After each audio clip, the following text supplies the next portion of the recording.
To use Cash App on Amazon, follow these steps to make payments or shop using your Cash App balance or linked card.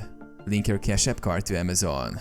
Open the Cash App on your phone. Tap on the bank icon in the bottom left to view your Cash App card details. Copy your Cash App card number, expiration date, CVV and billing address.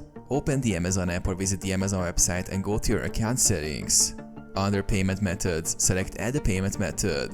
Enter your Cash App card details, including the card number, expiration date and CVV. Save the card information. Use Cash App for payments. Once your Cash App card is linked, you can choose it as a payment method when checking out on Amazon. Simply add the items to your cart and proceed to checkout. Select your Cash App card as the payment method. Complete your order, and the payment will be deducted from your Cash App balance or linked bank account. Using Cash App Balance. You can also use your Cash App balance directly for purchases by linking it as a debit card, ensuring funds are available for the transaction.